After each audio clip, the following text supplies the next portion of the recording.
फिर से भी आने वाला प्रभु यीशु मसीह को हरि बहुत नाम है तथा बहुत लोगों लवकरात लवकर येणाऱ्या प्रभू येशू ख्रिस्ताच्या आशीर्वाद प्रणामामध्ये सर्वांना ख्रिस्ती अभिवादन. प्रभु ने वो भी एक दिन अपने पवित्र उपस्थिति में हमको एकत्रित किया. आणि प्रभूने अजून एक दिवस त्याच्या पवित्र उपस्थितीमध्ये आपल्याला एकत्र केलं. प्रभु ने हमको एकता दी. आणि प्रभूने आपल्याला एकत्र केलं. हमें से कोई अपने आप नहीं आया. आणि आपल्यापैकी कुणी आपण स्वतःहून नाही आलो. प्रभु एक प्रकार हमें उठा कर लाया. आणि एक प्रकारे प्रभूने आपल्याला उचलून घेऊन आला. प्रभु के उपस्थिति में आना उनका बात नहीं आणि प्रभूच्या उपस्थितीमध्ये येणं काही साधारण गोष्ट नाही है ना. मतलब अगर हमारे में वो उत्साह नहीं देगा तो हम पहुंच नहीं पाएंगे. आणि आपल्याला तो उत्साह राहणार नाही तर आपण पोहोचू शकणार नाही. बहुत बड़ी बात. आणि खूप मोठी गोष्ट आहे. प्रभु के उपस्थिति में आने से प्रभु में कई बातें सिखाता है. आणि प्रभूच्या उपस्थितीमध्ये आल्यानंतर प्रभू पुष्कळ गोष्टी आपल्याला शिकवतो. पिछले दिनों में हमने बहुत विस्तार से मंडली जीवन के बारे में देखा. आणि मागील दिवसामध्ये पुष्कळ विस्तार रीतीने मंडळी जीवनासंबंधाने आपण शिकलो. शिक्षितों के बारे में हमने देखा. आणि शिष्यत्व संबंधाने आपण पाहिलं. है ना. अभी अब एक चैप्टर से प्रभु ने मसीहत का चित्र जो बनाया वो अभी सीख रहे हैं. आणि एका अध्यायापासून प्रभूने ख्रिस्तत्वाचं जे चित्रण आपल्याला दाखवलेलं ते आपण आता शिकत आहोत. हमारा रोमियो 12 अध्याय को अभी थोड़ा थोड़ा प्रभु की उपस्थिति में सीख रहे हैं. आणि आता रोमकराचं पत्र त्याचा 12 अध्यायामधून प्रभूच्या उपस्थितीमध्ये थोडं थोडं आपण शिकत आहोत. उसका पहला वचन हमने पिछला 2 दिन में देखा. आणि त्याचं पहिलं वचन मागील 2 दिवसामध्ये आपण पाहिलं. आज हम 12 अध्याय का दूसरा वचन को पढ़ेंगे. आणि आज आपण त्याचं 12 अध्याय त्याचं दुसरं वचन वाचूया. संसार के सदृश न बनो, हाँ. परंतु तुम्हारे मन के नए हो जाने से तुम्हारा चाल चलन भी बदलता जाए, हाँ. जिससे तुम परमेश्वर की भली हाँ. और भावी और सिद्ध इच्छा अनुभव से मालूम करते रहो. तो बहुत बड़ी बात ये वचन के अंदर भी छिपा हुआ है. आणि खूप मोठी गोष्ट या वचनामध्ये सुद्धा लपलेली आहे. पहली बात बोलता है कि तुम ये संसार का सदृश्य ना बनो. आणि सगळ्यात पहिले असं म्हटलेलं आहे की तुम्ही जगाशी समरूप होऊ नका. भाइयों, हम मसीह जीवन एक अनगुवाई का जीवन है. आणि प्रणोक्रिस्ती जीवन एक अलिप्तपणाचं जीवन आहे. यहाँ पर हमें अलग रहने के बारे में सत्य प्रभू का वचन हमें सत्य रीति में बताता है. आणि या ठिकाणी आपल्याला वेगळं राहण्यासंबंधाने प्रभूचं वचन सक्त असं ताकीद देत आहे. हम एक समय में दुनिया के लोग थे, दुनिया के रीति में जीवन बिताने वाले लोग थे. आणि एका वेळेला आपण या जगाचे लोक होते आणि जगाच्या रीतीप्रमाणे जीवन जगणारे लोक होतो.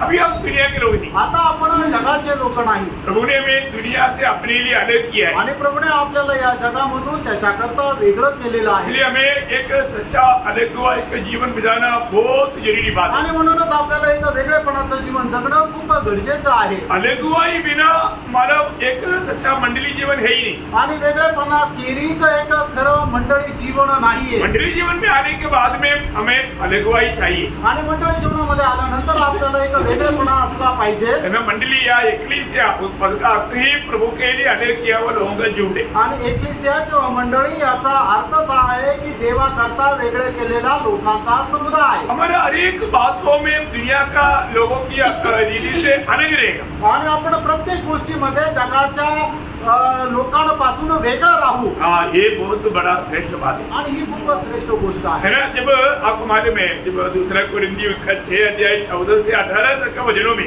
दुसरे करंदीकराचं पत्र त्याचा 6 अध्याय 14 ते 18 वचनामध्ये विश्वासियों के साथ असमान जुए में न जूतो. मतलब प्रभु में आए हुए लोगों को पहले बात उनका पारिवारिक जीवन में प्रवेश होने का समय में हम अविश्वासियों के साथ असमान जुए में न जूतो. ना जो बोलने का अर्थ एक अविश्वासियों के साथ कभी भी हम शादी ना करें. आणि एक अविश्वासणाऱ्यासोबत कधीही आपण लग्न करायचं नाहीये. बहुत बड़ी बात है. आणि खूप मोठी गोष्ट आहे. है ना. हमारे जीवन में अगर हम प्रभु में आया, विश्वास में आया तो विश्वासी को कैसा विवाह करना चाहिए. आणि आपण जर प्रभूमध्ये आलो, आपण विश्वासामध्ये आलो तर एक विश्वासणाऱ्याने कशा प्रकारे लग्न करायला पाहिजे. एक विश्वासी के साथ आणि एका विश्वासणाऱ्यासोबत. प्रभु का वचन कितना सुंदर रीति में हमको समझाता. आणि या ठिकाणी प्रभूचं वचन किती सुंदर रीतीने आपल्याला समजून सांगतं. आगे क्योंकि धार्मिकता और अधर्म का क्या मेलजोल. हाँ, देखा मतलब वो बात को हमें समझना है. आणि या गोष्टीला आपल्याला समजायचंय. मतलब अगर जो बात मेलजोल नहीं हो सकता उसी प्रकार का बात है शादी में.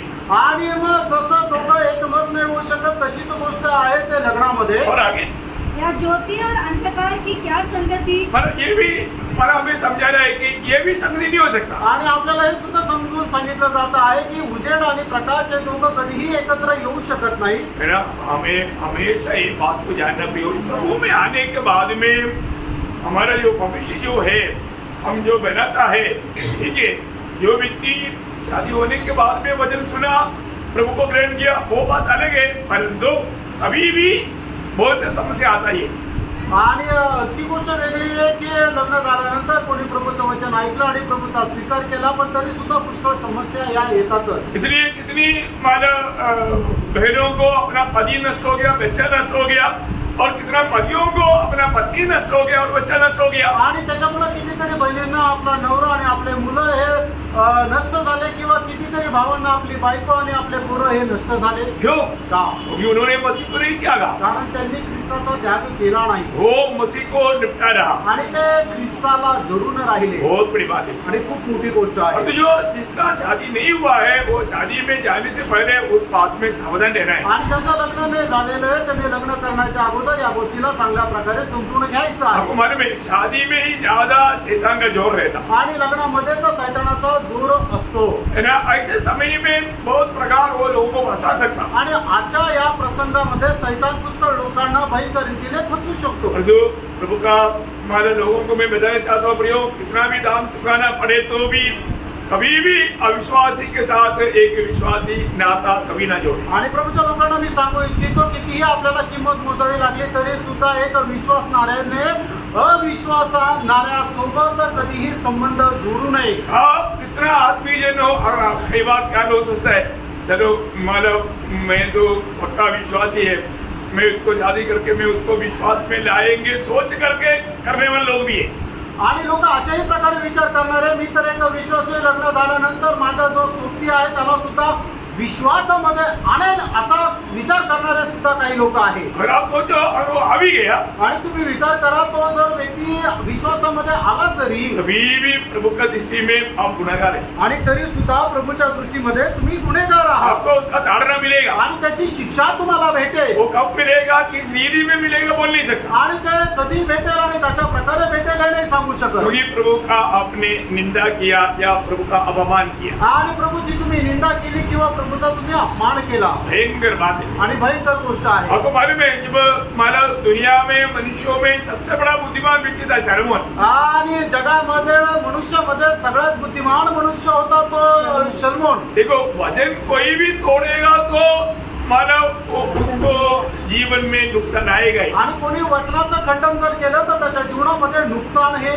येईलच. मतलब अभी ये वचन अभी छोड़ना नहीं, फिर भी बाद में पढ़ेंगे. लेकिन जब अनुवाद का किताब 7 अध्याय का 3-4 वचन, अनुवाद त्याचा 7 अध्याय त्याचं 3 आणि 4 वचन.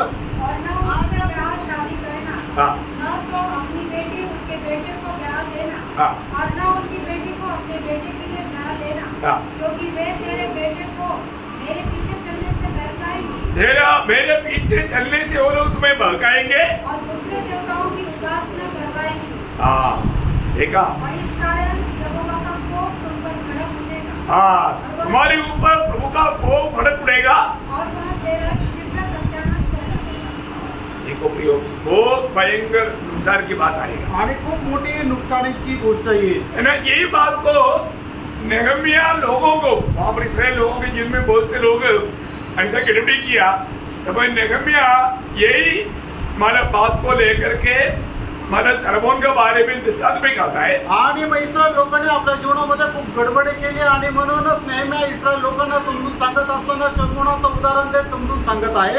नेहमिया उसका 13 अध्याय का 26-27 वचन. नेहम्या त्याचा 13 अध्याय 26-27 वचन. इस्राएल का राजा सुलेमान इसी प्रकार के पाप में न फंसा था. हाँ बहुतेरी जातियों में हाँ. उसके तुल्य कोई राजा नहीं हुआ. हाँ. और वह अपने परमेश्वर का प्रिय भी था. हाँ. और परमेश्वर ने उसे सारे इस्राएल के ऊपर राजा नियुक्त किया. हाँ. परंतु उसको भी अन्य जाति स्त्रियों ने हाँ. पाप में फंसाया. हाँ. तो क्या हम तुम्हारी सुनकर ऐसे बड़ी बुराई करें हाँ. कि अन्य जाति की स्त्रियों से विवाह करके हाँ. अपने परमेश्वर के विरुद्ध पाप करें. हाँ.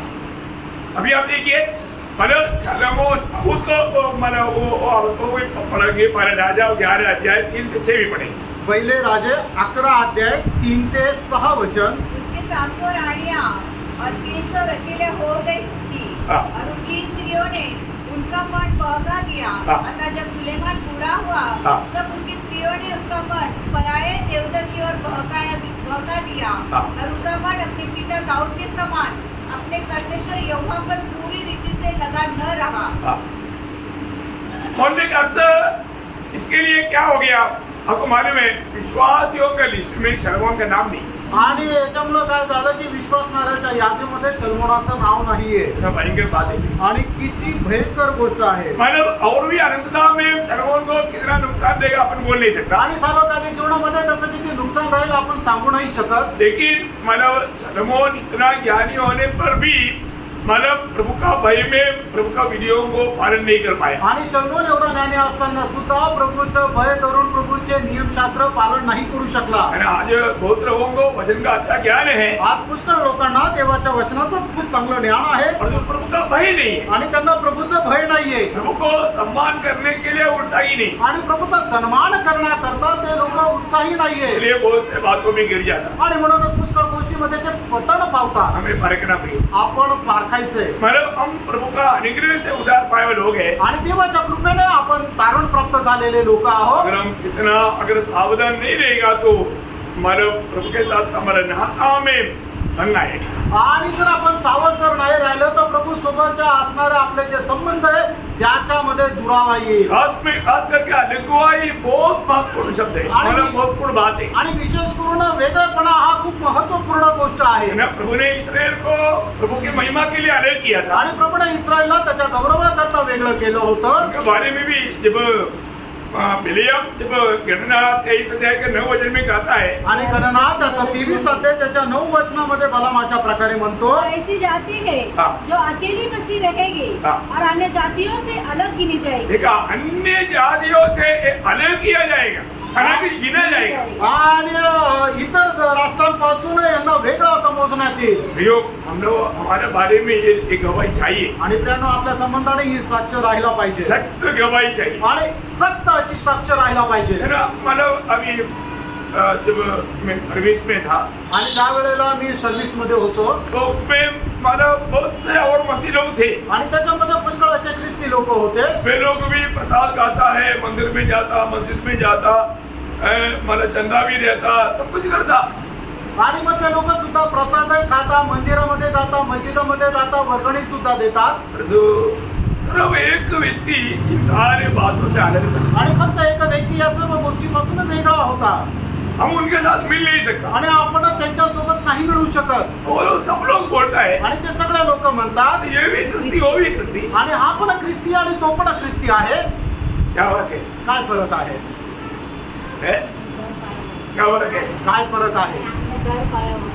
प्रियो, हमें ये बात को जानना है कि एक सच्चा मसीह सारे लोगों से अलग रहेगा। आणि एक खरा ख्रिस्ती व्यक्ती जो आहे तो सर्व लोकांपासून वेगळा राहील। आपको मैंने इससे पहले भी बोला, जब मानव इंडिया का प्रसिद्ध बना हुआ डॉक्टर राधाकृष्णन जब भारत देश में था, वहाँ पर उन्होंने मतलब बड़ा पार्टी में एक बात देखा, सब लोग शराब के नशा में नाचा था, परंतु एक लड़की, एक मानव जन जो अलग होकर के कोका-कोला पी रहा। आणि भारताचे राष्ट्रपती राधाकृष्ण ज्या वेळेला बाहेर देशामध्ये एका पार्टीमध्ये होते त्यावेळेला त्यांनी पाहिलं की सर्व लोक दारू पिऊन धुंद होते, पण एक स्त्री जी होती ती कोको कोला पिता एका बाजूला बसलेली होती। तो श्री राधाकृष्ण के पास आया आणि ती स्त्री राधाकृष्णाच्या जवळ आली। उन्होंने बोला, आप इनके साथ शामिल क्यों नहीं होता? आणि मग तिने असं विचारलं की तुम्ही यांच्यासोबत सहभागी का होत नाही? उन्होंने बोला, मैं ब्राह्मण हूँ। आणि त्यावेळेला राधाकृष्ण यांनी उत्तर दिलं की एक ब्राह्मण आहे। है तो मतलब इन्होंने राधाकृष्ण ने उस स्त्री को पूछा है कि आप क्यों नहीं शामिल होता? आणि मग राधाकृष्ण यांनी त्या स्त्रीला विचारलं की तू काय यांच्यासोबत सहभागी होत नाही? बोला, मैं एक ख्रिस्ती हूँ। आणि त्यावेळेला तिने उत्तर दिली की मी एक ख्रिस्ती आहे। राधाकृष्ण को हंसी आया। आणि मग राधाकृष्णन यांना हसू आलं। है बोला, मला ये जो नाच रहा है ये सब ख्रिस्ती नहीं, आणि मग हे सगळे जे काय नाचत आहेत ते काही ख्रिस्ती नाही का? क्योंकि उसमें ज्यादा लोग क्रिश्चियन होते। कारण त्याच्यामध्ये जास्त करून लोक ख्रिस्ती होते। तब उसने बोला त्यावेळेला तिने म्हटलं, नहीं, मैं एक born again Christian। आणि मी एक बॉर्न अगेन ख्रिस्ती आहे। वो पहली बार उसने सुना आणि तो शब्द त्याने पहिल्यांदा ऐकला और उसने उसको एक नया नियम दिया, आणि मग त्या स्त्रीने राधाकृष्ण यांना एक नवीन करार दिला कुछ देर वजन से बजाया। आणि थोडा वेळ वचनाच्या द्वारे सांगितलं। प्रियो, उसी रात को उन्होंने वो वचन पढ़ करके प्रभु को ग्रहण किया। आणि त्यानं त्याच रात्री त्यांनी ते वचन ऐकून प्रभूचा स्वीकार केला वो एक सच्चा उद्धार पाया हुआ प्रभु का बेटा होकर के वहां से लौटा। आणि एक खरं तारण प्राप्त झालेला परमेश्वराचा मुलगा होऊन ते भारतात परतले। बहुत बड़ी बात है। खूप मोठी गोष्ट आहे। हमारे जीवन में हमारा जीवन की अगुवाई बहुत लोगों को छुएगा भी, आणि त्यानं आपल्या जीवनामध्ये असणारा जो वेगळापणा आहे तो पुष्कळ लोकांना स्पर्श करेल। है ना। आज हम सही प्रकार का अगुवाई के जीवन बिताता है क्या? आणि आज खरोखर एका वेगळेपणाचं जीवन आपण जगतो का? है ना। हम प्रभु का लोग कहना काफी नहीं आपण प्रभूचे लोक बोलणं एवढं पुरेसं नाही। है, हमें एक सच्चा अगुवाई के जीवन चाहिए। आणि एक खरं वेगळेपणाचं जीवन आपल्यामध्ये राहायला पाहिजे। है ना। अभी आप वापस हो दूसरा कुरिन्दी 6 अध्याय का 15 का वापस थोड़ा आगे पढ़ना बाकी है। आणि पुन्हा एकदा दुसऱ्या करंथीकराचं पत्र 6 अध्याय त्याचं 14 वचन वाचलं होतं, त्याच्या पुढे वाचा। और मसीह का बलियाल के साथ क्या लगाव, हाँ, या विश्वासी के साथ अविश्वासी का क्या नाता, हाँ, और मूर्तियों के साथ परमेश्वर की मंदिर का क्या संबंध? हाँ, क्योंकि हम तो जीवित परमेश्वर के मंदिर है। हाँ। जैसा परमेश्वर ने कहा है, हाँ। मैं उनमें बसूंगा और उनमें चला फिरा करूंगा, हाँ। और मैं उनका परमेश्वर हूँगा हाँ। और वे मेरे लोग होंगे। हाँ। इसलिए प्रभु कहता है, उनके बीच में से निकलो और अलग रहो, हाँ। और अशुद्ध वस्तु को मत छुओ, हाँ। तो मैं तुम्हें ग्रहण करूंगा, हाँ। और मैं तुम्हारा पिता हूँगा और तुम मेरे बेटे और बेटियां होंगे। यह सर्वशक्तिमान प्रभु परमेश्वर का वचन है। देखिए मानो कितना बड़ी बात है। प्रभु बोलता है कि तुम उनसे अलग रहो। आणि प्रभू या ठिकाणी म्हणत आहे की तुम्ही त्यांच्यापासून वेगळे राहा, अलग नहीं रहेगा तो प्रभु ग्रहण नहीं करेगा। आणि वेगळे नाही राहणार तर प्रभू स्वीकार करणार नाही। कोई भी प्रकार का मूर्ति हमारे जीवन में देखना नहीं मांगता प्रभु। आणि कुठल्याही प्रकारची मूर्ती आपल्यामध्ये राहावी अशी प्रभूची इच्छा नाहीये। है ना। हम लोग कितनी प्रकार का मूर्तियों को मानते थे, आणि कितीतरी प्रकारच्या मूर्त्यांना आपण मानत होतो, है ना। मतलब शायद हमारे घरों में कई प्रकार का मूर्तियां थे, आणि कदाचित आपल्या घरामध्ये पुष्कळ प्रकारच्या मूर्त्या होत्या। परंतु आज भी हमें परखना है मेरे जीवन में कोई मूर्ति है क्या? आजही आपण पाहतायचं की माझ्या जीवनामध्ये कुठल्या प्रकारची मूर्ती आहे का? मूर्ति को लेकर के हम प्रभु की आराधना करेगा तो वो आराधना प्रभु ग्रहण नहीं करेगा। आणि मूर्ती आपण आपल्या जीवनामध्ये ठेवून देवाची आराधना जर केली तर परमेश्वर की आराधना स्वीकारणार नाही। ना जब प्रभु की आराधना के लिए आता है तो हमारे दिल को परखना चाहिए। मेरा दिल का राजा होकर के यीशु मसीह मेरा प्रभु होकर के मेरा दिल प्रभु को सम्मान करने वाला अवस्था में है की नहीं? आणि मग ज्या वेळेला देवाची आराधना करण्याकरता येतो त्यावेळेला आपण आपलं जीवन पारखायला पाहिजे की माझ्या जीवनाचा राजा होणं प्रभू येशू ख्रिस्त आहे का नाही, आणि माझं हृदय त्याचा सन्मान करत आहे का नाही। जब भी हम प्रभु को जब स्तुति करते हैं आराधना करता है तो हम अपने प्रभु के बारे में क्या समझ रखता? आणि मग ज्या वेळेला प्रभूची स्तुती आराधना करतो त्यावेळेला आपण आपल्या प्रभू संबंधाने काय समज ठेवतो, कितना आभारी दिल से हम प्रभु को महिमा करता आणि किती आभार रूपी हृदयाने प्रभूची आपण आराधना करतो। है ना। एक बार एक व्यक्ति एक नदी में गिर गया आणि एकदा एक व्यक्ती एका नदीमध्ये पडला, और वो मार्ग में आने वाला एक व्यक्ति ने देखा कि यार वो तड़प रहा है, आणि मार्गामध्ये येणाऱ्या व्यक्तीने पाहिलं की तो त्या ठिकाणी तळमळत आहे। परंतु उन्होंने गाड़ी रुका और वो जंप करके उसको बाहर लाया। आणि मग लगेच त्याने गाडी थांबवली आणि उडी मारली आणि त्याला त्याच्यातून बाहेर काढलं। तो वो व्यक्ति को बहुत खुशी हो गई। आणि मग त्या व्यक्तीला खूप आनंद झाला, उन्होंने उस व्यक्ति को थैंक यू बोला। आणि मग त्या व्यक्तीने ज्याने त्याला वाचवलं होतं त्याला धन्यवाद म्हटलं। तो लेकिन इस बचाए हुए व्यक्ति को इसके ऊपर बहुत तरस आया। आणि मग ज्याने त्याला वाचवलं होतं त्या व्यक्तीला याच्यावर खूप कळवळा आला। तो अभी आपको मालूम है जान बचाया हुआ व्यक्ति का प्रतिक्रिया कैसा है? बहुत आभारी दिल से होता। आणि मग ज्याचा जीव वाचवला त्याची प्रतिक्रिया कशी राहते तर तो खूप आभारी राहतो। तो फिर भी मला इतना आभारी दिल नहीं था, आणि तरी सुद्धा याचं एवढं आभारी असं हृदय नव्हतं, क्योंकि वो धन्यवाद भी समझ में आया था। कारण तो त्याला जो धन्यवाद देत होता त्याच्यामध्ये समजून येत होतो। तो भी एक व्यक्ति ने उसको अपना एड्रेस दिया। आणि तरी सुद्धा या व्यक्तीने त्याला आपला पत्ता दिला, उन्होंने बोला कि मैं आपको मिलना चाहता हूँ, आणि मग तो म्हटलं की मला तुला भेटण्याची इच्छा आहे, इसलिए आप मेरे घर में आए, आणि म्हणून तुम्ही माझ्या घरी या हम थोड़ा बातें करें। आणि मग आपण थोडं बोलूया। तो ये व्यक्ति एक दिन ढूंढ करके ये एड्रेस में गया। आणि मग या व्यक्तीने एकदा त्याचा शोध घेत त्याच्या घरी गेला। भैया तो बाहर से देखा कि ये जो एड्रेस जो बताया वो तो बड़ा महल है भाई. आणि मग त्याने बाहेरूनच पाहिलं की त्याला जो दिला गेलेला पत्ता होता ते तो खूप मोठा महल आहे. और वो जब अंदर गया आणि ज्यावेळेला तो आतमध्ये गेला उधर उनका मतलब जो लोग उधर पहरा देने वाला खड़ा था और उधर अंदर गया तो वो बंगला का एक एक अवस्था देख के अचंभित हो गया. आणि मग तिथे बाहेर पाहेरेकरी होते, सिक्युरिटी गार्ड होते आणि आतमध्ये गेल्यानंतर पाहिलं तर ते खूप मोठा एक महल होता. तो वो व्यक्ति ने सोचा यार मेरे को कौन बचाया. आणि मग त्या वेळेला त्या व्यक्तीने विचार केला मला वाचवणारा तो कोण आहे. मुझे बचाने वाला कोई साधारण व्यक्ति नहीं. आणि ज्याने मला वाचवलं तो कोणी साधारण मनुष्य नाहीये. जैसे वो व्यक्ति जब आया आणि जसा तो व्यक्ति आला तो उधर ही मतलब खड़े हुए लोग सलूट मार रहे हैं. आणि मग त्या ठिकाणी उभे राहिलेले त्या ठिकाणी असणारे लोक त्याला एकदम सलाम ठोकत आहे. ये जहाँ करके एकदम उसका पाव में गिर गया. आणि हा मनुष्य जाऊन एकदम त्याच्या पायावर पडला. बोले स्वामी आप इतना महान व्यक्ति होते हुए मुझको उस मृत्यु में मैंने जाने ना देते हुए अपनी प्राण को भी मेरे लिए उंडेर करके आपने मुझे कैसा प्यार दिया. मैं आपको बहुत धन्यवाद देता हूँ बोल के वो उनका पाव पड़ा. आणि तुम्ही एवढे महान व्यक्ती असताना सुद्धा मी त्या ठिकाणी मरत असताना तुम्ही आपल्या जीवाची पर्वा न करता तुम्ही मला वाचवलं. मी तुम्हाला खूप खूप धन्यवाद देतो. वो व्यक्ति का मानो दिल एकदम मानो धन्यवाद से भर करके दिल की गहराई से आभारी दिल से उन्होंने उसको मानो धन्यवाद दिया. आणि वाचला गेलेला व्यक्ती संपूर्ण हृदयाने एकदम आभार रूपी हृदयाने ज्याने त्याला वाचवलं त्या व्यक्तीला धन्यवाद करत राहिला. अभी आप सोचो हमको बचाने वाला प्रभु को आप कैसे समझता. आणि मग तुम्ही आता विचार करा ज्याने आपल्याला वाचवलं त्या प्रभूला तुम्ही कसं समजतात. एक सामान्य व्यक्ति समझता है क्या. एक सामान्य व्यक्ती समजतात का.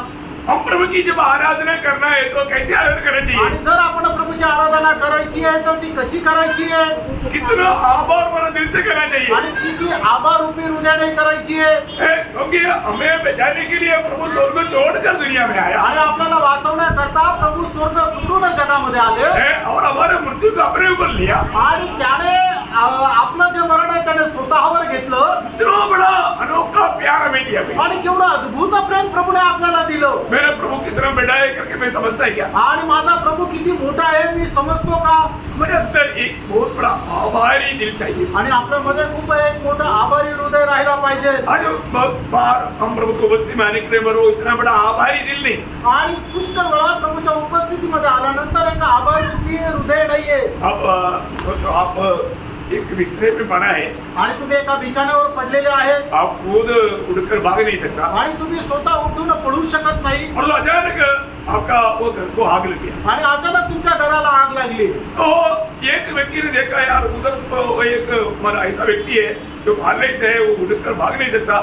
उसको बचाने के लिए वो व्यक्ती भागा. आणि मग बाहेर असणाऱ्या एका व्यक्तीने पाहिलं की अरे या घरामध्ये एक असा व्यक्ती राहतो की त्याला पॅरालिसिस झालेला आहे की तो उठून पळू शकत नाही म्हणून त्याला वाचवण्याकरता तो व्यक्ती आतमध्ये पळाला. कोई व्यक्ति जाकर के उसको कैसे भी उठाकर भाग आया. आणि मग त्याच व्यक्तीने कसं तरी त्याला उचलून बाहेर आणलं. उसको बचाया. त्याला वाचवलं. वो क्या बोलेगा. तो काय म्हणेल. धन्यवाद बोलेगा. आणि तो धन्यवाद म्हणेल. इसको मालूम पड़ा आणि याला समजलं जिसने मुझे बचाया ज्याने मला वाचवलं. वो अभी हॉस्पिटल में है. आणि तो आता हॉस्पिटल मध्ये आहे. उसको बहुत आग लगी. आणि तो खूप जळाला. वो अभी उसके पास जाएगा. आणि मग तो आता त्याच्याकडे जाईल. अभी आप सोचो अभी वो मृत्यू से लड़ करके हॉस्पिटल में पड़ा है. आणि तो मरणाशी लढून हॉस्पिटल मध्ये पडलेला आहे.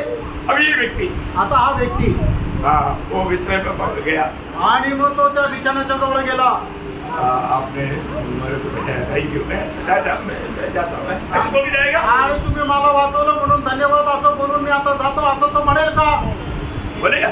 म्हणेल का. कभी नहीं बोलेगा. कधी नाही बोलणार. वो उसका पास ही रहेगा. आणि तो त्याच्याच जवळ राहील. और उसके लिए पूरा वो हमारा उसका अच्छा ही नहीं होता तब तक उसका सेवा के लिए वो तैयार होगा. आणि जोपर्यंत तो चांगला होत नाही तोपर्यंत त्याच्या सेवेसाठी तो तत्पर राहील. वो है आभारी दिल. आणि ते आहे आभारी हृदय.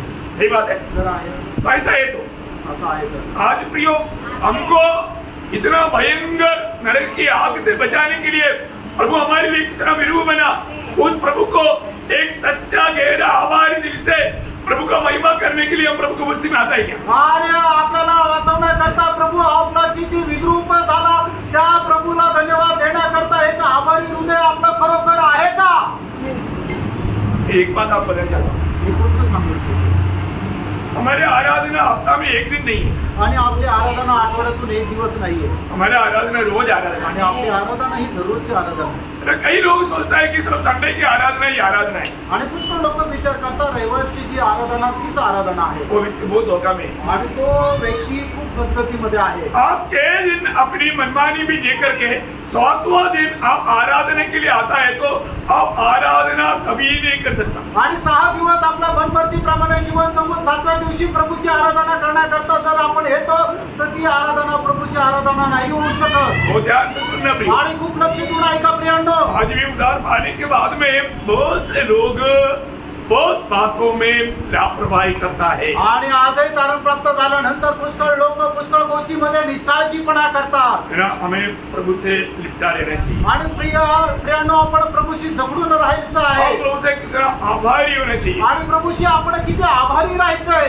देखते हैं कि लोग वो आभारी नहीं है. आणि आपण पाहतो की लोक तेवढे आभारी नाहीये. स्वर्गीय सब देखता है, आणि स्वर्ग हे सगळं काही पाहतो प्रियांनो. हम प्रभु को किस रीति में सम्मान करता है. आणि कशा प्रकारे आपण प्रभूचा सन्मान करतो. आज भी प्रभु में आने के बाद में बहुत से लोग जिन बातों में जो अलगवाई चाहिए वो अलगवाई ना होने के कारण प्रभु को सही रीति में प्रभु का भक्ति नहीं कर पाता. आणि आजही लोक प्रभूमध्ये आल्यानंतर ज्या गोष्टीमध्ये वेगळं राहायला पाहिजे तो अलिप्तपणा नसल्या कारणाने प्रभूची भक्ती ज्याप्रमाणे करायला पाहिजे लोक त्याप्रमाणे प्रभूची भक्ती करू शकत नाही. है ना, हमारे जीवन में हमें जो छोड़ना चाहिए सब बात हमने छोड़ा है कि नहीं ये बात को परखना. आणि ज्या ज्या गोष्टीचा आपण त्याग करायला पाहिजे त्या त्या गोष्टीचा त्याग आपण केला का नाही या गोष्टीला आपण पारखायला पाहिजे. नहीं तो हमारे आत्मीय जीवन में कभी भी हम बढ़ोतरी नहीं पाए. नाहीतर आपण आपल्या आत्मिक जीवनामध्ये कधीही वाढू शकणार नाही. है ना, देखो पहला दशलोनी क्यों पहला अध्याय का किसी किसी का 9 वचन है आखिरी वचन, परंतु किसी किसी का 9-10 है, वो 9-10 वचन पढ़िए. पहिलं तेसलोनिकराचं पत्र त्याचा पहिला अध्याय त्याचं 9 आणि 10 वचन वाचा. ये आपके हमारे विषय में बताते हैं हाँ कि तुम्हारे पास हमारा आना कैसा हुआ हाँ, और तुम कैसे मूर्तों से परमेश्वर की ओर फिरे देखा तुम कैसे मूर्तों से परमेश्वर की ओर फिरे. ताकि जीवित और सच्चे परमेश्वर की आराधना करो. हाँ, देखा जीवित और सत्य परमेश्वर की आराधना करने के लिए आप मूर्तों से कैसा फिरा. आणि जिवंत आणि खरा जो परमेश्वर आहे त्याची आराधना करण्याकरता तुम्ही कशा प्रकारे मूर्ती पूजेपासून परमेश्वराकडे वळाले. और आगे और उसके पुत्र के स्वर्ग पर से आने की बात होते रहो. हाँ देखिए, जो लोग इस प्रकार का मूर्ति पूजाओं से बच करके अभी वो क्या कर रहा है, प्रभु की आगमन की बाट जो रहा है. बाट जो रहा है. आणि जे लोक अशा मूर्ती पूजेपासून जिवंत परमेश्वराकडे वळालेले ते आता काय करत आहे तर प्रभू येशू ख्रिस्ताच्या आगमनाची वाट पाहत आहे. भाई, हम किस रीति में प्रभु के आगमन की बाट जो रहा है. मित्रांनो, आपण कशा प्रकारे प्रभूच्या आगमनाची वाट पाहत आहोत. है ना, हम प्रभु में आया आपण प्रभूमध्ये आलो हुआ अनेक लोग प्रभु के आगमन की बाट जोड़ना चाहिए. आणि आलेल्या प्रत्येकाने प्रभूच्या आगमनाची वाट पाहायची आहे. है ना, किस रीति में. आणि ती कशा प्रकारे. है ना, हम लोग उधार पाने के बाद में भी कोई दुनिया में रहता, आणि आपण तारण प्राप्त झाल्यानंतरही त्याच जगामध्ये राहतो. हमारे चारों तरफ जो हम उनके साथ मिलकर के जो अन्य आराधना करते थे उन भक्तों के बीच में रहता. आणि आजही आपण आपल्या सोबत राहून ज्या अन्य देवतांची आराधना करत होते त्यांच्यामध्ये राहतो. अब हमारे जीवन में क्या फर्क रहता. आणि मग आपल्या जीवनामध्ये काय फरक राहतो. आपको मालूम है, मसीहत्व में प्रभु हमें गलतियों में शिक्षण देता है. आणि ख्रिस्तत्वामध्ये आपल्या चुकामध्ये प्रभु आपल्याला शिक्षण देत राहतो. जब हम तीतोस का पत्री उसका दूसरा अध्याय है, उसका 11 से 13 वचन पढ़ता है. आणि तिथला पत्र त्याचा दुसरा अध्याय 11 ते 13 वचन आपण वाचतो. परमेश्वर का वह अनुग्रह प्रकट है हाँ जो सब मनुष्य के उद्धार का कारण है हाँ और हमें चेतावनी देता है हाँ. कि हम अभक्ति और सांसारिक अभिलाषा से मन फेरकर देखिए, हम अभक्ति और संसारिक अभिलाषाओं से मन पर, मतलब अभक्ति हमारे जीवन में कई प्रकार. आजकल का आपको मालूम है, आजकल का लोग सब भक्ति का वेश धारण किया, उसका शक्ति को त्यागा बनोगे. आणि आज पुष्कळ लोकांनी काय केलं, परमेश्वराच्या भक्तीला नाकारलेलं आहे आणि फक्त अभक्तीचं वेश धारण केलेलं आहे. मतलब भक्ति का वेश त्याग किया, परंतु वो अभक्त होकर के सच में जीता है. आणि भक्तीचं वेश त्यांनी फक्त धारण केलेलं आहे पण ते भक्त म्हणून ते असं जीवन जगताना दाखवता फक्त. वो अंध समय का चिन्ह के रूप में दूसरा तिमोथी 3 अध्याय का 1 से 5 वचन में बोलता है और उसका 5 वचन में ये बात उठा कहा हुआ है। आणि दुसरं तिमोथेला पत्र 3 अध्याय 1 ते 5 वचनामध्ये असं लिहिलेलं आहे आणि त्याच्या 5 वचनामध्ये असं म्हटलेलं आहे वे भक्ति का वेश तो धरेंगे हाँ, ये भक्ति का वेश तो धरेंगे, पर उसकी शक्ति को न मानेंगे। हाँ, उसका शक्ति को नहीं मानेंगे। आणि ते भक्तीचा वेश तर धरतील पण त्याच्या सामर्थ्याला नाकारतील। शास्त्रीय फरीसी लोग भक्ति का वेश धारण किया वो लोग थे, आणि शास्त्री आणि परिचय लोक भक्तीचा वेश धारण केलेले होते परंतु उसका शक्ति को नहीं मानते। आणि त्याच्या शक्तीला ते नाकारत होते। यो, ये आखिरी समय में भी ऐसे ही लोग रहेंगे। आणि प्रियांनो, शेवटच्या काळामध्ये सुद्धा असेच लोक राहतील। भक्ति का वेश धारण करेगा परंतु उसका शक्ति को त्याग देगा। आणि भक्तीचं वेश धारण करतील पण त्याच्या सामर्थ्याला नाकारतील। अभी तीतुस का पत्री में पौलुस कहता है, आणि तीतच्या पत्रामध्ये पौल अशा प्रकारे म्हणत आहे, हम लोगों को अनुग्रह मिला, आणि आपल्यावर कृपा झाली अनुग्रह मिला वो लोगों को प्रभु की आत्मा में कैसे चलाता, आणि ज्याला कृपा मिळालेली आहे त्यांना प्रभु आत्म्याच्या द्वारे कसं चालवतो। हर एक अभक्तियों से, मन फेर कर अभक्ति और संसार की अभिलाषा से मन फिर कर इस युग में संयम इस युग में संयम, और धर्म हाँ और भक्ति से जीवन बिताए हाँ, और उस धन्य शक्ति अर्थात अपने महान परमेश्वर और उद्धारकर्ता यीशु मसीह की महिमा के प्रकट होने की बात जोते रहे, हाँ, जिसने अपने आप को हमारे लिए दे दिया कि हमें हर प्रकार के अधर्म से छुड़ा ले हर प्रकार के अधर्म से छुड़ा ले और शुद्ध करके अपने लिए एक ऐसी जाति बना ले हाँ।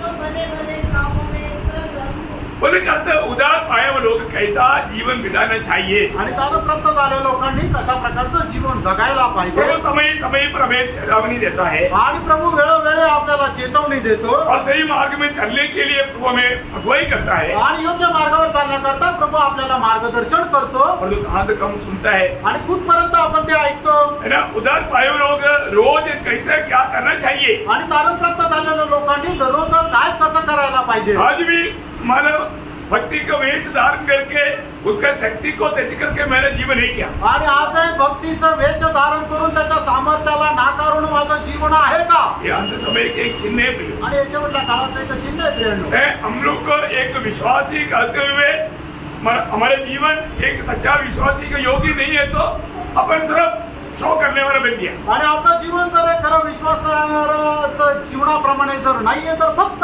आपण दिखावा करणारा राहिलो। हमें सावधान रहना, आपल्याला सावध राहायचंय हमें अलग रहना आणि आपल्याला वेगळं राहायचंय। है ना। जब यशायाह नबी किताब 52 अध्याय का 11 वचन में यशा त्याचा 52 अध्याय त्याच्या 11 वचनामध्ये दूर हो, हाँ, दूर, हाँ, वहाँ से निकल जाओ। हाँ। कोई अशुद्ध वस्तु मत छुओ, कोई अशुद्ध वस्तु को मत छुओ, उसके बीच से निकल जाओ। हाँ, हे यहोवा के पात्रों को नामे धोने वालों, हाँ। अपने को शुद्ध करो। देखा, मतलब एक सच्चा पवित्र जीवन के लिए हमेशा हमें भूख प्यास होना चाहिए। आणि एका खरं पवित्र जीवन जगण्याकरता नेहमी आपल्याला तहानभूक राहिला पाहिजे। यो एक मतलब ये बहुत गौरव का बात है। आणि हे खूप गांभीर्याची गोष्ट आहे।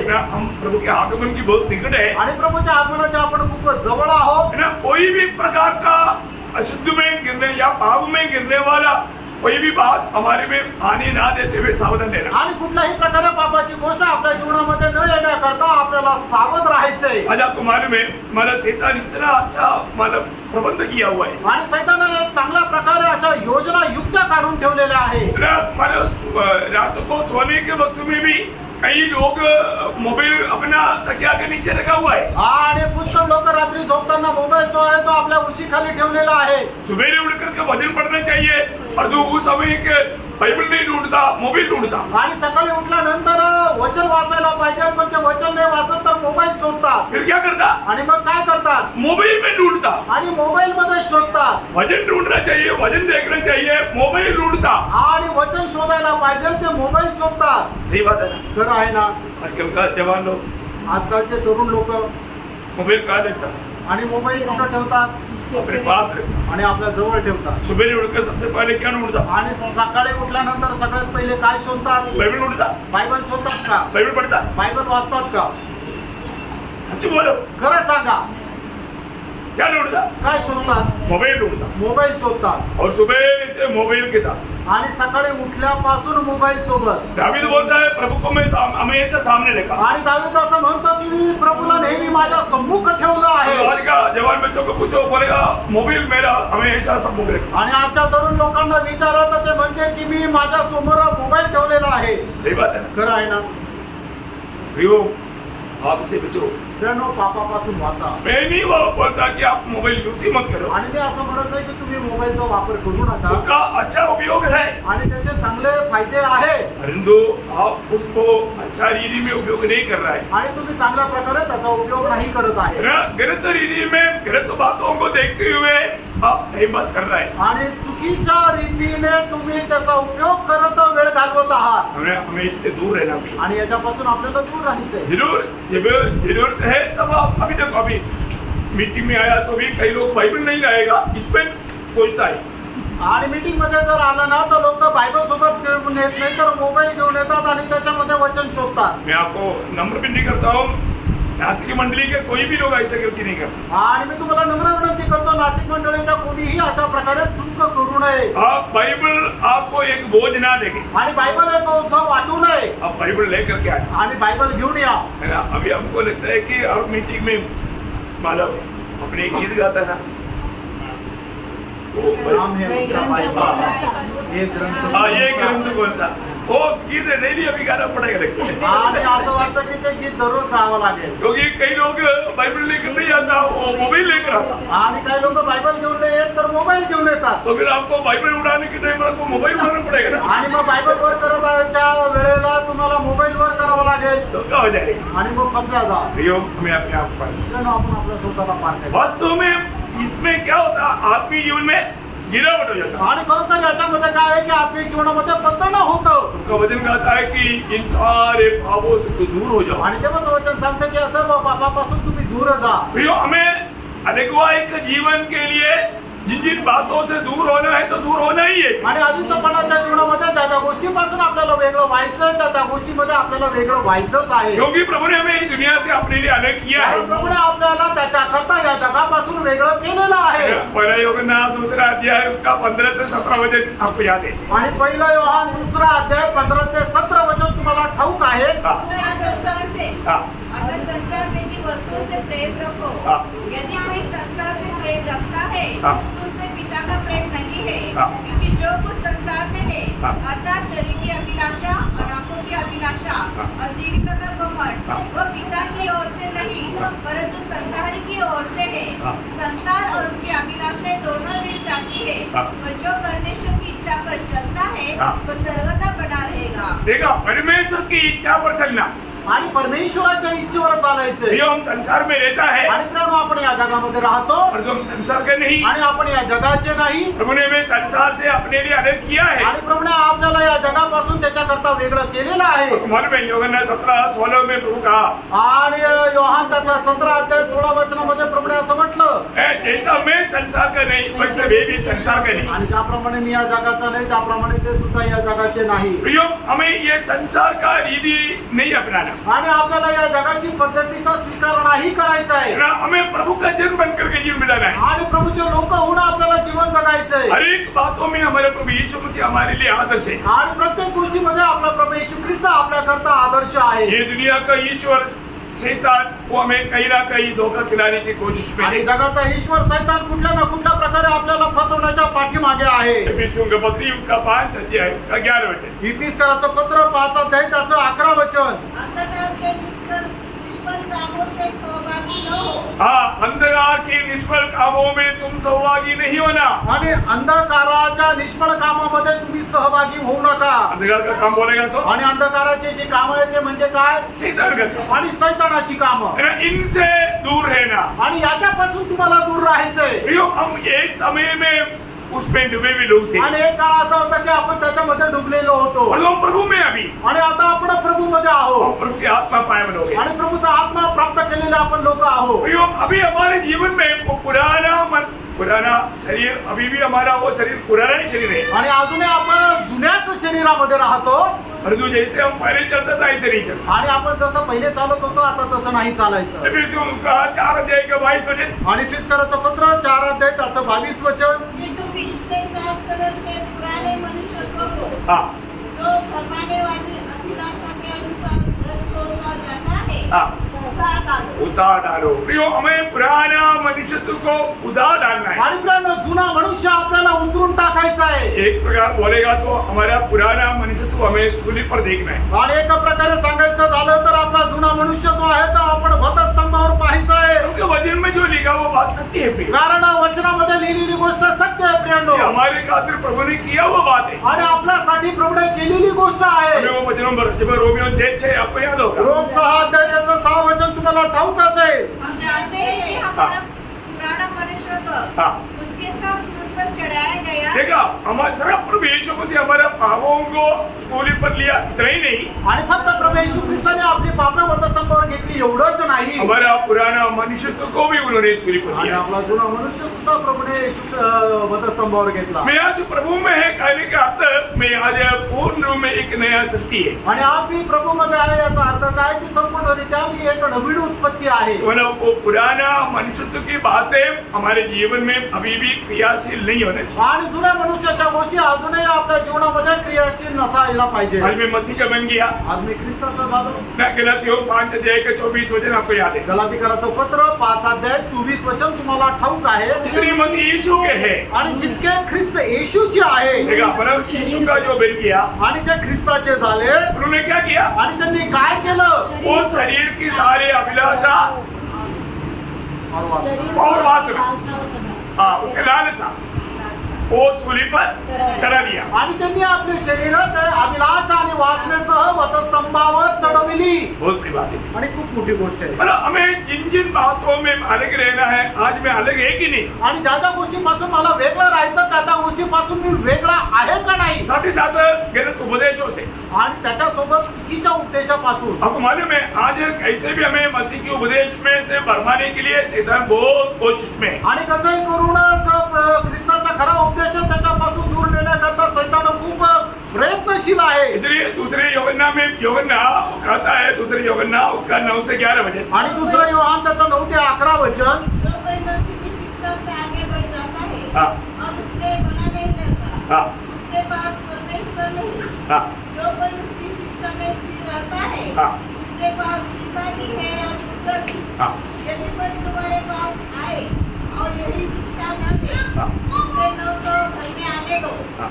और न नमस्कार करो, क्योंकि जो कोई ऐसे जन को नमस्कार करता है हाँ। वह उसके बुरे कामों में साथी होता है। देखो हमें कितना इस विषय में सावधान रहना है। आणि खरोखर आपल्याला या विषयामध्ये किती सावध राहायचंय. आज आपको मालूम है कितनी प्रकार का गलत उपदेशों में लोग फंसते जा रहे हैं। आणि आज कितीतरी चुकीच्या उपदेशामध्ये लोक फसत आहे. क्यों फंसता है? आणि का फसत आहे? क्योंकि उनको वचन का सच्चा शिक्षण नहीं मिला। आणि त्यांना देवाच्या वचनाचं खरं शिक्षण नाही भेटलं. मैं आपको बोलता हूँ कि ऐसा एक समय है, बहुत प्रकार लोग भरमाए जा रहे हैं। आणि असा एक वेळ आहे की पुष्कळ प्रकारे लोक फसल्या जात आहे.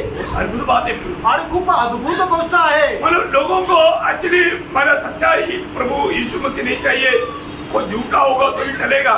मतलब अभी बोलते ना जो बेल्ट गवर्नमेंट में मतलब वो जो चाहत करने वाला बोलता है, अभी एक अच्छा मेल शादी के लिए आने वाला लूसीफर भी होगा तो हम स्वीकारने के लिए तैयार है। आणि मग लोकांना खरा परमेश्वर प्रभू येशू ख्रिस्त तो नको आहे तर मग त्यांना एखादा खोटा जरी असेल तरी चालेल.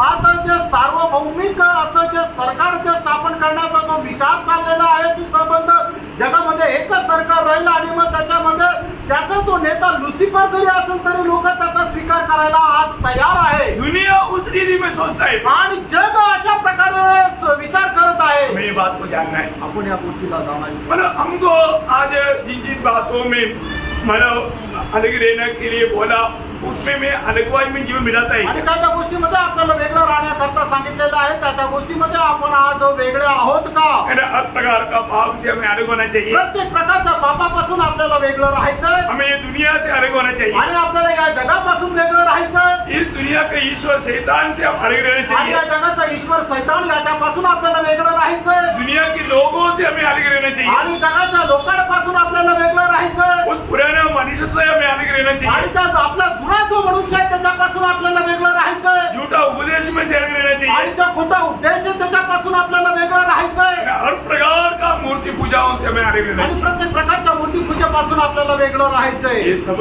अलग एक उपदेश प्रभु ने स्पष्ट रूप में प्रभु हमें दिया है. आणि सर्व वेगळेपणाचे उपदेश जे आहेत ते प्रभूने आपल्याला स्पष्ट रीतीने दिलेले आहे. तो अभी वापस हम रोमियो 12 अध्याय का दूसरे वचन में आएंगे. आणि पुन्हा एकदा आपण रोमकराचं पत्र 12 अध्याय आणि त्याच्या दुसऱ्या वचनाकडे येऊया. संसार के सदस्य तो संसार के सदस्य न बनो ना बनो बोलने का मतलब इनसे अलग रहो. आणि जगाशी समरूप होऊ नका म्हणजे काय की जग आणि जगाच्या गोष्टीपासून तुम्ही वेगळे राहा. हाँ परंतु तुम्हारे मन के नए हो जाने से हाँ प्रियो, हमारा मन रोज नया होना है. आणि दररोज आपलं मन जे आहे ते नवीन व्हायला पाहिजे. है ना. मन अगर नया नहीं होगा आप प्रभु की इच्छा को मालूम करने में असफल हो जाए. आणि आपलं मन जर नवीन झालं नाही तर प्रभूची इच्छा माहिती करण्यामध्ये आपण असफल होऊ. मन नया होने का अर्थ क्या है? आणि आपलं मन नवीन होणं याचा अर्थ काय आहे? रोज मन बनावट होना. आणि दररोज आपल्याला मन परिवर्तन व्हायला पाहिजे. जब हमें सच्चाई का बात सुनने में आएगा उसके अनुसार हमें जीवन को समर्पण करना. आणि ज्या वेळेला सत्याची गोष्ट आपल्याला कानावर पडते त्या वेळेला त्या वचनाच्या अनुसार आपलं जीवन समर्पित करायचं आहे. रोज रोज हमें आत्मीयता में उन्नति पाना है तो रोज मन बनावट की जरूरत है. आणि आत्मिक जीवनामध्ये जर उन्नती प्राप्त करायची तर दररोज आपल्याला मन परिवर्तनाची गरज आहे. अभी यहाँ पर वो वचन कितना सुंदर वचन आप देखना तो मन मन बदलते जाए ना. तुम्हारे मन के नए हो जाने से नए हो जाने से तुम्हारा चाल चलन भी बदलता जाए. तुम्हारा चाल चलन भी बदलता जाए. इससे तुम परमेश्वर की हाँ इससे तुम परमेश्वर की भली और भावती हाँ और सिद्ध इच्छा अनुभव से मालूम करते रहो. देखा इसका मतलब जो व्यक्ति प्रभु का इच्छा अंबर वचन रूपी वचन से आता है उसके अनुसार बदलते जाएगा तो प्रभु का बली भावदी सिद्ध इच्छा मालूम करके उसमें बढ़ने के लिए सिद्ध बनने के लिए कोई दिक्कत नहीं आएगा. आणि मित्रांनो ज्या ज्या वेळेला आपल्याकडे देवाचं वचन येतं आणि वचनाच्या अनुसार आपण आपलं मन परिवर्तन करतो त्या वेळेला आपल्याला काय होतं की परमेश्वराची चांगली ग्रहण योग्य आणि परिपूर्ण इच्छा जी आहे ती माहिती होत राहते. अनेक पवित्र लोग जैसे एफएससी 5:17 में लिखा है. आणि एफिसकरांचं पत्र 5 अध्याय आणि 17 वचनामध्ये लिहिले. इस कारण निर्बुद्धि न हो, निर्बुद्धि ना हो, ध्यान से समझो ध्यान से समझो. प्रभु की इच्छा क्या है. हाँ मन प्रभु की इच्छा क्या है करके हमें ध्यान से समझना चाहिए. आणि प्रभूची इच्छा काय आहे हे आपण लक्ष देऊन समजून घ्यायला पाहिजे. इसका मतलब क्या है? याचा अर्थ काय फ्रेंड? हमारा दिशा हमेशा प्रभु की ओर होना चाहिए. आणि आपलं जे उद्देश किंवा लक्ष जे आहे ते नेहमी प्रभूकडे राहायला पाहिजे. हर अवस्था में हम प्रभु की ओर देखना चाहिए. आणि प्रत्येक अवस्थेमध्ये आपण प्रभूकडे पाहायला पाहिजे. आज मैं आशा करता हूँ आपके बारे में प्रभु का सिद्ध इच्छा क्या है आपको मालूम. आणि मी आशा ठेवतो की तुमच्या संबंधाने प्रभूची परिपूर्ण इच्छा काय आहे हे तुम्हाला माहित आहे. मालूम है ना. आणि तुम्हाला माहिती आहे ना. पुत्र के स्वर मतलब वो पीछे से लोग कौन बोलेगा? आणि पाठी मागून कोण सांगेल प्रभु का हमारे प्रति सिद्ध इच्छा क्या है? आणि प्रभूची आपल्या संबंधाने सिद्ध परिपूर्ण अशी इच्छा काय आहे. Very good. ओ जैसे त्रिजा को बैठे थे. मतलब वो है सच्ची बात. इधर तो लोग बोलेगा कि आगे बैठने वाला हमेशा बहुत स्मार्ट रहता है. आणि पुढे बसणारे लोक एकदम हुशार राहतात. हमने देखा ना स्कूल में भी क्लासरूम में जो भी फर्स्ट टाइम वाला में रहता है ना टॉप लेवल का पढ़ने वाला बच्चे लोग रहता. आणि म्हणून शाळेमध्ये सुद्धा पाहतो ना की जे पुढे बसणारे लोक राहतात बसणारे विद्यार्थी राहतात ते एकदम हुशार राहतात. प्रियो आज मेरे और आपके बारे में प्रभु का भली भावदी सिद्ध इच्छा मालूम हो गया है. आणि आज बयानो आपल्या संबंधाने प्रभूची उत्तम ग्रहण योग्य आणि परिपूर्ण इच्छा माहिती झालेली आहे. क्या है वो? आणि ती काय आहे पुत्र के स्वरूप में हो. पुत्र की स्वरूप में होना. की आपण त्याच्या पुत्राच्या प्रतिमेचे व्हावे. बहुत बड़ी बात है. आणि खूप मोठी गोष्ट आहे. मैं रोमियो उसका 8 अध्याय का 29 वचन. आणि रोम 8 अध्याय 29 वचन. क्योंकि जिन्हें उसने पहले से जान लिया है हाँ उसे पहले से ठहराया है हाँ कि उसके पुत्र के स्वरूप में हो हाँ. ताकि वह बहुत भाइयों में भला करे. देखिए मानव प्रभु का सबसे बड़ा उदार पाया हुआ हर एक पवित्र लोगों के प्रति प्रभु का सबसे बड़ा इच्छा पुत्र का स्वरूप में हो जाए। आणि तारण प्राप्त झालेल्या प्रत्येक संबंधाने प्रभूची सगळ्यात मोठी इच्छा हीच आहे की त्याने आपला पुत्र प्रभू येशू ख्रिस्त याच्या समरूप व्हावं. पुत्र का स्वरूप होने का अर्थ आणि पुत्राच्या प्रतिमेचं होणं याचा अर्थ स्वभाव प्रभु का स्वभाव में मिल जाए, आणि प्रभूचा स्वभाव आपल्यामध्ये येणं यीशु मसीह का स्वभाव का बन जाना। आणि आपण येशू ख्रिस्ताच्या स्वभावाचे होऊन जाणं. जो यीशु मसीह की स्वभाव का नहीं है वो बात हमारे में है तो हमें तुरंत उसको मारना, दूर करना, निकालना। आणि ज्या गोष्टी प्रभू येशू ख्रिस्ताच्या स्वभावाच्या नाहीये लगेच त्या गोष्टीला मारणं आणि दूर करणं. फिलिपियन 2:5 आपको याद होगा। फिलिप्पियराचं पत्र दुसरं अध्याय त्याचं 5 वचन तुम्हाला ठाऊक आहे. यीशु का स्वभाव था हाँ वैसा ही तुम्हारा भी. हाँ, देखिए यीशु मसीह की स्वभाव हमारे में होना। आणि येशू ख्रिस्ताचा स्वभाव आपल्यामध्ये राहणं. यीशु मसीह ने हमेशा एक हथियार लिया हुआ था। आणि येशू ख्रिस्ताने नेहमी एक हत्यार घेतलेलं होतं. क्या हथियार था? आणि ते हत्यार काय होतं माहिती का? पहला पत्रोस 4 अध्याय का 12 वचन। पहिले पेत्र त्याचा 4 अध्याय त्याचं पहिलं वचन. इसलिए जबकि मसीह ने शरीर में होकर दुख उठाया हाँ। तो तुम भी उसी मनसा को हथियार के समान धारण करो. हाँ, हमारा भी जीवन में वो हथियार को हमारा क्या करना है, धारण करना है। आणि आपण आपल्या जीवनामध्ये ते शस्त्र जे आहे ते परिधान करायचं आहे. वरना का अर्थ, सांगायचं तात्पर्य कैसा भी प्रतिकूल में भी हम आनंद रहना सीखें। आणि कुठल्याही प्रतिकूल अवस्थेमध्ये आपण आनंदित राहायला शिकायचंय. जैसे पौलुस बार बार बोलता है हमें, आणि प्रेषित पौल वारंवार आपल्याला ते सांगतो. प्रभु में सदा आनंद रहो। आणि प्रभू मध्ये निरंतर आनंद करा. है ना, इतना मानव तकलीफ में, परेशानी में कैसे आनंद रहेगा? आणि एवढ्या त्रासामध्ये आपण कसं काय आनंद करू? प्रियो, वो है प्रभु में होने का खूबी। आणि ते आहे प्रभू मध्ये राहण्याचं वैशिष्ट्य. आप मसीह में रहेगा तो ये आनंद आप में उमड़ते रहेगा। आणि आपण ख्रिस्तामध्ये राहिलो तर हा आनंद आपल्यामध्ये उघड्या मारत राहील. Praise the Lord. Praise the Lord. ये सच्ची बात है। आणि खरी गोष्ट आहे. हम लोग कई बार हमारे विचारों में भी प्रभु में से हम दूर हो जाता, आणि पुष्कळ वेळा आपण आपल्या विचारांच्या द्वारे सुद्धा प्रभू पासून दूर राहतो. तभी हम दुखी और निराश हो जाता। आणि म्हणून आपण दुःखी आणि निराश होतो. तो हमें फर्क नहीं। आणि आपण मार्गायचं. पिता ने मुझको प्रभु में रहेगा आणि पित्याने आपल्याला ख्रिस्तामध्ये ठेवलं तो हमें मसीह में बने रहना आणि आपल्याला ख्रिस्तामध्ये राहायचं और वो मसीह का अनुरूप बनते जाना। आणि ख्रिस्ताच्या अनुरूप आपण होत जायचं. उसका पूर्णता अभी नहीं होगा, आणि त्याची पूर्णता आता नाही होणार. वो जब प्रभु यीशु मसीह आएगा उस दिन होगा। आणि ज्या वेळेला प्रभू येशू ख्रिस्त येईल त्या वेळेला होईल. परंतु प्रभु ने ये जीवित आशा हमें दिया आणि है। प्रभूने ही जिवंत आशा आपल्याला दिलेली आहे. इसलिए इस जीवन में रोज प्रभु का इच्छा मालूम करके उस पर चलना हमारे कर्तव्य है। आणि म्हणूनच आपण आपल्या या जीवनामध्ये दररोज प्रभूची इच्छा जाणून त्याच्या अनुसार चालणं गरजेचं आहे. उसमें 2 बात ये दूसरे वचन में हमने देखा। आणि त्याच्यामध्ये 2 गोष्टी रोज त्याचा 12 अध्याय त्याच्या दुसऱ्या वचनाच्या द्वारे आपण पाहिल्या. पहली बात अगुवाई के जीवन, आणि पहिलं म्हणजे आपण एक वेगळेपणाचं जीवन जगायचं. दूसरी बात रोज हमारा मन नया होते जाना और प्रभु का सिद्ध इच्छा में बना रहना। आणि दररोज आपलं मन जे आहे ते नवीन होत जाणं आणि प्रभूची जी परिपूर्ण इच्छा आहे त्याच्यामध्ये वाढत जाणं. इतना अगर हमने किया तो स्वर्ग हमारे में आनंद है। आणि एवढं जर आपण केलं तर स्वर्ग आपल्यामध्ये आनंदी आहे. अभी तक हमने कितना बात देखा? आणि आतापर्यंत आपण किती गोष्टी पाहिल्या? 4 बातें। 4 गोष्टी पाहिल्या. पहला बात क्या था? आणि पहिली गोष्ट काय होती? है एक सच्चा आराधना का जीवन। आणि प्रभूचं एक कर आराधनेचं जीवन. अभी भी मैं सही में प्रभु की उपस्थिति में सच्चा आराधक है क्या? आणि खरोखर मी अजूनही प्रभूच्या उपस्थितीमध्ये एक खरा आराधक आहे का? दूसरी बात हमने क्या देखा? आणि दुसरी गोष्ट आपण काय पाहिली? एक सच्चा समर्पण का जीवन। आणि एक खरं समर्पणाचं जीवन. मैंने अभी भी प्रभु के हाथ में अपने आप को पूर्ण रूप में समर्पण किया है। आणि अजूनही मी प्रभूच्या हातामध्ये माझ्या स्वतःला संपूर्ण समर्पण केलेलं आहे का? और आज हमने 3 और 4 बात क्या क्या देखा? आणि आज आपण तिसरी आणि चौथी गोष्ट काय पाहिली? एक अगुवाई के जीवन आणि एक वेगळेपणाचं जीवन. और एक मन का नया होते हुए प्रभु का सिद्ध इच्छा में बना रहने वाला जीवन। आणि आपलं मन नवीनीकरण होत प्रभूची परिपूर्ण इच्छा माहिती करून त्याच्यामध्ये परिपक्व होण्याचं जीवन. प्रभु की इच्छा से बाहर गया तो पाप है। आणि प्रभूच्या इच्छेच्या बाहेर गेलं ते पाप आहे. हमेशा हमें प्रभु की इच्छा में बना रहना। आणि नेहमी आपल्याला प्रभूच्या इच्छेमध्ये राहायचं आहे. इतना धन्य जीवन है। किती धन्य जीवन आहे. वो है प्रभु हमसे चाहने वाला। वो चित्र आप ठीक से जाने। आणि ते चित्र तुम्ही योग्य प्रकारे जाणा. प्रभु आपको आशीष दे। प्रभू आपल्याला आशीर्वाद देव. प्रभु को महिमा दे। प्रभूला गौरव मिळो. आमीन।